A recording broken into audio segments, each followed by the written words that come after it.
Don't miss the tea. Subscribe now. Oh my god, grab your wine, sit down, and do not make a sound until I am finished because I am absolutely vibrating with rage right now. You know how I've been stressed about grad school and the wedding? Well, throw that all out the window because the family drama just dropped a nuclear bomb on my mental health. You know my older sister who lives across the country. Yesterday my phone buzzes. I pick it up innocent as can be, thinking maybe it's the wedding florist. No, it is a text from her.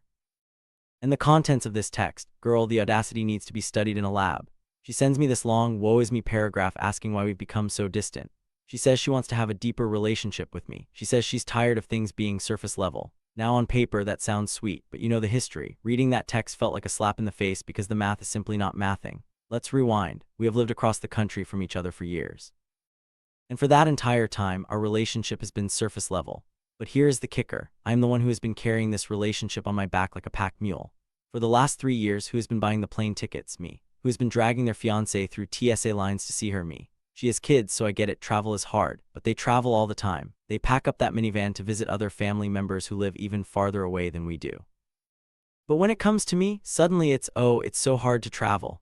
I am always the one initiating. If I didn't reach out, silence would stretch on for months. So about a year ago, drowning in wedding planning and grad school, I made a silent decision. I was done overfunctioning. I decided to match her energy, and you will not believe what happened next.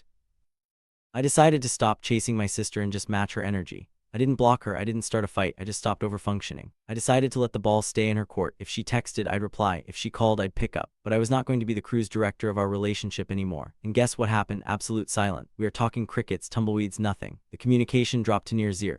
And honestly, it was peaceful. I didn't completely cut them off. My fiancé and I are classy. We sent postcards to her kids. We sent gifts for their birthdays, but I stopped begging for her attention. So silence for almost a year. And then out of nowhere, I'm talking clear blue sky, I get a text a few months ago. Not from her, from her husband, my brother-in-law, the man I haven't heard a peep from in over a year. I look at my phone and I swear my jaw hit the floor. He sends me an ultimatum. Literal ultimatum. He basically says, you need to engage more with us or not at all. Excuse me. I was sitting there staring at the screen like, who do you think you are? This man who has made zero effort to reach out to me is suddenly threatening to cut me off because I'm not doing enough. It was so aggressive and so bizarre. I didn't even know how to respond. It felt like a trap, so I just left it.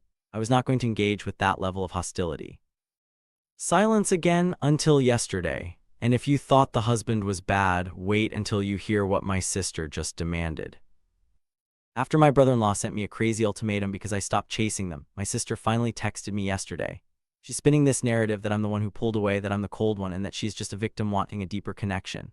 She literally said she refuses to continue with a surface-level relationship. I tried to be an adult. I texted her back calmly. I told her, look, I've been matching your energy. I've been busy with grad school and the wedding. Open to a mutual relationship, but it has to be mutual. And you know what she did? She rejected my reality. She completely denied it. She thinks the relationship has been mutual. She actually believes that her doing nothing and me doing everything was mutual. It is gaslighting 101 and I am not having it. She told me that my perspective is wrong. And then this is the cherry on top of this toxic sundae. She says she wants to have a phone call to clear the air. Now you know me. I'm usually down to talk things out, but my gut is screaming danger. This does not feel like a sister wanting to reconnect. This feels like a power move. She ignored my text where I explained my feelings. She did not acknowledge my workload or the wedding stress. She just wants to get me on the phone so she can browbeat me into submission or cry until I apologize for things I didn't do. It feels like she wants to bully me back into my role as the subservient, chasing little brother. But there is one more thing she's done that hurts the most, and it involves my fiancé. Here is why I cannot take my sister's request for a deeper relationship seriously. She has never, not once, made an effort to get to know my fiancé. We have been together for years. We are getting married, and she treats him like he's invisible. When I was visiting them on my dime, mind you, she barely spoke to him. She has never picked up the phone to text him. She has not been involved in the wedding planning at all. She has never even asked about the wedding. Can you imagine? So how can she sit there and type out a text saying she wants a deeper relationship when she does not even care about the person I am spending my life with? That is the definition of surface level. It makes me feel like she just wants an audience, not a brother. She wants the relationship to look good on Instagram, but she cannot even ask me what my thesis is about. I'm at a loss. I feel like I'm standing at a cliff edge. If I call her, I know exactly how it's going to go.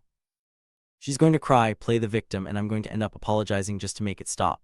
I'll have to go back to carrying the entire weight of the relationship. But if I do not call, if I stand my ground, then I'm the bad guy. Her husband's ultimatum kicks in and they probably cut me off completely. I just feel so manipulated. It's like as soon as I stop dancing to their tune, they panic. They do not miss me, they miss the attention I gave them. What do I even do?